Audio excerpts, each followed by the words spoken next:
Tout le monde garde en mémoire les terribles inondations de 2002 ou de 2013. En Europe centrale, en République tchèque, en Allemagne, en Autriche, plus de 100 morts en 2002, plus de 30 morts en 2013, plus de 18 milliards de dégâts la première inondation, plus de 12 la deuxième inondation. Les impacts climatiques qui sont déjà là. Veolia en Europe centrale, vis-à-vis des gaz à effet de serre, a une double stratégie. Une stratégie d'anticipation, avec l'efficacité énergétique, avec la réduction des émissions de méthane, avec la cogénération à haut rendement ou l'amélioration des rendements de réseau pour réduire les fuites. L'objectif, il est simple. Il est bien entendu de réduire les émissions de CO2 et il est aussi surtout de réduire la facture énergétique de nos clients, qu'ils soient municipaux ou industriels. Prague, au début du contrat, avait un rendement de réseau inférieur à 50%. Aujourd'hui, il est de plus de 75%. Bucarest était inférieur à 40%. Nous avons dépassé 65% de rendement de réseau. Et les chiffres sont similaires pour toutes les villes dont nous avons la responsabilité. Je pourrais vous parler de Sofia, je pourrais vous parler de Hradec Králové, de Zlín. Nous luttons contre le réchauffement climatique. On le fait avec nos partenaires parce qu'ils ont compris que nos métiers, leur complexité, leur anticipation permet d'éviter la crise, permet d'éviter le blackout et finalement permet d'améliorer la vie de tous et de toutes.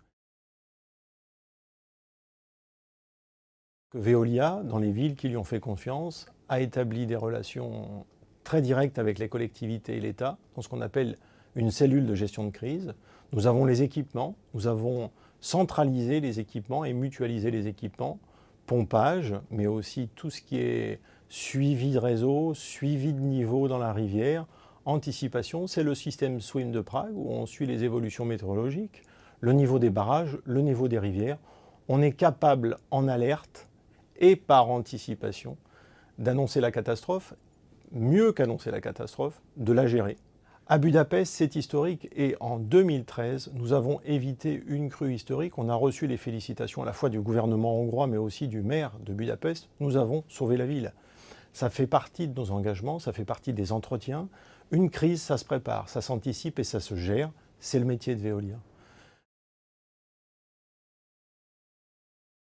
En Europe centrale, les mentalités sont en train de changer. Pendant longtemps, les collectivités publiques ont considéré que le réchauffement climatique et d'une manière générale le développement durable n'étaient pas des priorités. Elles sont en train de s'apercevoir qu'en appréhendant le sujet, en l'anticipant, elles deviennent pourvoyeurs de solutions. Elles sont même capables d'utiliser les références comme vitrine. Bonduelle en Hongrie a été face à un changement de réglementation drastique du gouvernement hongrois, obligé de réduire sa consommation énergétique de 17%. Elle l'a fait avec Veolia. Pourquoi ? Parce qu'on dit ce qu'on fait et on fait ce qu'on dit. Notre expérience, nos métiers et nos références font que, contrairement à d'autres, nous sommes capables d'appliquer ce que nous devons appliquer. Nous, on n'en parle pas, on le fait.